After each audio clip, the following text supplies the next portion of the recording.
Hey everybody, Mommy Trader here. Welcome back.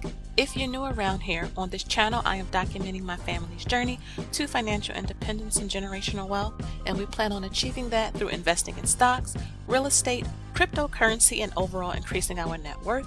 So if that sounds interesting to you, or you just want some motivation so you can get started on your own personal wealth building journey, then like the video, subscribe to the channel, and join us on our journey. And if you are a returning subscriber, thank you guys so much for coming back. I really do appreciate you guys being here.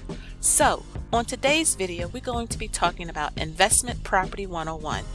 If you're interested in becoming a landlord or investing in real estate, my husband and I have actually been landlords for a couple years, and I figured let me just do a video really sharing some tips and advice that we have experienced over the years, and share some of the good things, the bad things, and even the ugly things that come along with investing in real estate, and not so much glamorize it, but also not really demonize it. The idea is to really be open and transparent about the reality of being a landlord, and so we wanted to share that in this video today. So let's get into it.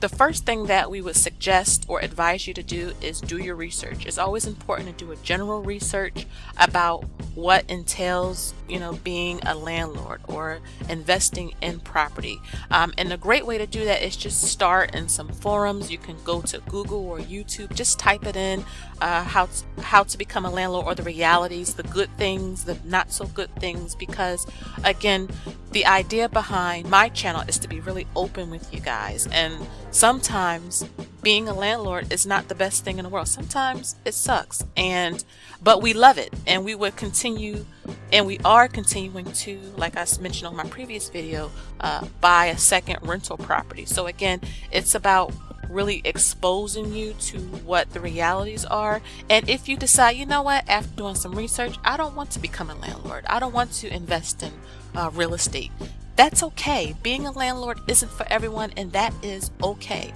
If you do feel like you want to kind of dangle your feet in the water, you can think about investing in REITs. You can also thinking about investing in real estate through Fundrise. There are several other options where you can kind of have your hand in the real estate investing pool and not have to be directly a landlord. So again, do your research. The next thing is, if you decide, hey, I want to become a landlord, I'm ready to pursue this. After you do some research, the next thing, and probably the most important thing that you really want to kind of realize, and this is something personally that I had to really understand, and my husband had to really help me to see the light here, and that is, this is a business. Don't make it personal. And a lot of people, because you buy this home, you're putting up your own capital, you go in and you want to do this and you want to do that, you want to update this and you want to update that, and that can get in the way. The idea behind becoming a landlord or investing in property or real estate is to view this as a business, especially if you are trying to do this to pursue FIRE, or just as a part of your overall portfolio strategy, so that you can obtain generational wealth and financial freedom. And one of the best ways that you can do that is keeping these two separate. A lot of times people confuse and combine the two and get really emotionally charged about it, and you don't want to do that. Trust me, I've been there. It creates a lot of stress, a lot of anxiety, a lot of fear, and it's not supposed to be that. Now granted, things may happen or go wrong, or things may go right, but again, this is a business for you, and you want to kind of keep that remembered in your mind. Also, you want to make a plan. It's very important to kind of write your thoughts down. You can do it on a piece of paper, you can do it in a spreadsheet or on the computer somewhere. Make a plan so you kind of know what the next steps you need to make. And I say this because it's really important, but get a second opinion. Sometimes what we have going on in our minds sounds so good to us and we don't see too many flaws. But if you have a spouse, or you have a good friend, a co-worker, somebody that you can run these ideas past, run your plan past, so they can kind of tell you, oh, you may want to try this, or maybe you want to navigate and go a different direction with that. Getting a second opinion is very important, especially when it comes to investing in real estate. The next thing you want to do, and probably the most obvious, is to get your money right. The simplicity of the matter is you need money to invest in rental property. If you want to become a landlord, if you want to invest in real estate, you need money. And that's just really the straightforward, gentle way to put it. And so one of the first things that I put here on this slide is your banking requirements. Now, some banks have different requirements. I know when we was going through the process, it was 20% down, and you had to have 6 months worth of expenses that the bank wanted to see to ensure that you could keep up with the house if the rent fell through. And I can tell you that my husband and I have experienced not receiving rental payment, and having, and you can see here, an emergency fund for your rental is very important, because if you need to carry the house for a couple of months, you don't want to have the bank foreclose or take back something you really put your hard-earned money into. And some people do like using their home equity in their current home to buy an investment property. My husband and I aren't doing that for 2 reasons. Number one, like I mentioned in the previous slide, this is a business for us, and we don't want our personal home tied to anything regarding any business aspect or venture we have going. And the second thing is that we have a special needs son. He's autistic, and as he grows up and becomes an adult, and if people aren't, really understanding about his disability, or he can't, make enough money to support himself, we always want to have a home in the family, and that would be our primary home.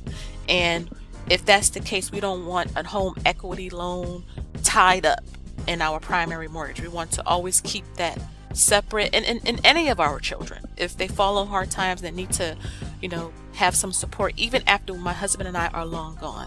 It's very important for us not to kind of use any equity we have in our home to buy an investment home. But again, if you decide to do that, there's nothing wrong with that. It's just, remember, personal finance is personal, and you should do what's best for you and your family. The next money aspect you have to consider is down payment and closing costs. I think a lot of people forget this part, especially the closing cost part. And being that this is a seller's market, probably in most of the United States right now, you're probably not going to get any seller's assist. And so you really want to keep that in mind. The next thing you want to consider is having a solid budget. Again, in my humble opinion, trying to pursue rental property or investing in real estate shouldn't even be at the forefront if you don't have a solid personal budget. Again, because you are carrying another property, you don't want to get in trouble with the bank and not making your payments on time. Remember, the bank is going to bill you for the mortgage for your rental, not your tenant. So if the tenant doesn't pay, you still are responsible. If you have trouble making your payments on time with your regular bills, it's going to be really hard to upkeep a rental, and all the things that comes with that. It's not just the mortgage you have to be concerned about, it's insurance, it's taxes, and also interest rate is also more higher when you buy an investment property because it's not your primary home, and the bank know that if you had to make a choice, you would let the rental fall through the cracks, and so as a result they may charge you a higher interest rate as well. And the last thing you want to prepare for are breakdowns and repairs. Things go wrong. Even if you may have, some time where everything seemed to be running smoothly. My husband and I, for example, had to pay $586 last week to fix the heater in the rental. Again, that's why I say having an emergency fund, having sinking funds is really important when it comes to investing in real estate, because things happen, and you may be able to go through a year of no problems like we did, but again, eventually things will happen and you have to fix it.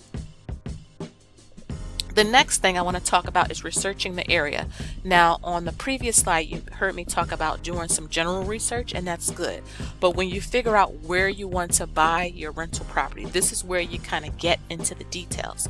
You need to look up the town and county ordinances in terms of rental guidelines. I can tell you that where our rental is located, we are required to have a rental license, and the township will actually come out and inspect your property and expect you to fix everything that they find before they issue you a rental license. And not all counties do that, but ours do, and so you need to keep that in mind. Also, if you are considering investing out of state, or maybe in a different county than where you live, all of these things you really have to kind of get into the details and get the information for. Also, check out forums and go by and in the neighborhood and chat with neighbors. See how the lawns are kept. See if there's trash on the ground. See overall how the properties are kept, because that will affect the value of your rental. Remember, this is a business. You have to keep in mind the value of your property. Also, look up property taxes, school taxes, local taxes. This stuff should be public knowledge for everyone, so you can kind of go on a computer and type it in and find it, or get a general idea. You want to know the ratings of the schools. This is really important if you want to cater to a family. And families want their kids to be in decent schools, like you would, and so you want to consider school ratings as well. These are just some of the things that you want to pinpoint when you are looking in particular areas in terms of rentals. The next thing, you find your home, you go through the financing, you need to secure your tenants.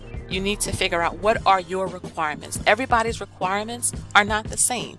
I put some of the things down that my husband and myself considered when kind of vetting tenants. One thing was income. You have to have an income so you can pay the rent. The next thing was job security. How long have the tenant had their job? How long have they been here? Are they a job hopper, etc.? What about the number of occupants in the home? Are you going to rent out to just a single person? What about college students? Maybe a married couple. What about if the couple have children? What if it's a single parent and children?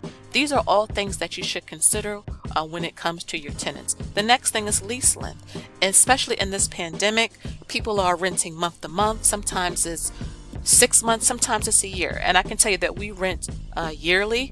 And again, it's something to consider when it comes to your tenants. The next thing, and this is probably the most important thing out of all of this, is to do a credit and eviction check. This is very important. Anyone who have especially evictions on their file may be a red flag, and you may not want to deal with that, especially your first time out. And so get the credit and eviction check. It is worth the money that you have to pay. Also, the rental application process, you may want to go through a website that can do that for you. We did. It's very easy. You send the link to the tenant, they fill out all the information, they pay the rental fee, the rental application fee, and the site sends you all the information. It's really convenient, it's safe, and it really gives you a leg up on what you're looking for in terms of the tenant. And also consider security deposit. Are you going to charge first and last month's rent? These are all things you want to consider, especially when it comes to how much your rent will be each month, because sometimes it may be too much for the tenant that you want to get in. Are you willing to adjust or bend? These are some of the things you want to think about. Next is build a good cash flow. Again, I don't think any of us get into this investment, especially with investing in real estate, without making some type of money from it.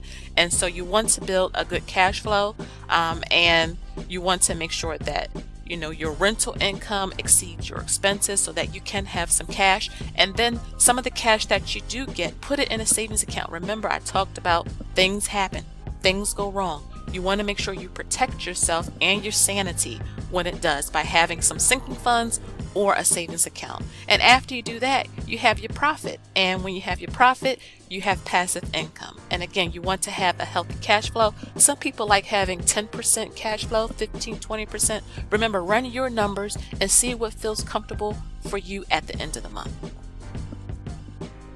Next, you want to remind yourself that this is a business. I decided to put this on its own slide because when it comes to the ugly side of investing in real estate, people tend to forget this. And again, I am a witness to this, that you have to keep personal and business separate, especially, for example, when things do go south. Say the tenant destroys the property, writing is on the walls, you have to pull up flooring, the appliances are a mess, they destroyed the plumbing. These are things that can go wrong and happen, and you want to prepare yourself for that. Same with non-rent payment. You got to carry the house if it comes to that. What about court, getting a lawyer, or non-communication? They're not responding, or defiance, just purposely being hard to deal with. These are some of the things you have to consider, and this is why I said keep it as a business. You don't want to lose sleep and be stressed over this. And also start small before jumping in head first. You don't have to go in head first and get too much before you are ready. Start with one property. You can go to a duplex and triplex next, and then an apartment building. And that's our goal, guys, an apartment building. So If you guys enjoyed this video, go on and give it a like, share with a friend, and I appreciate you guys being here so much.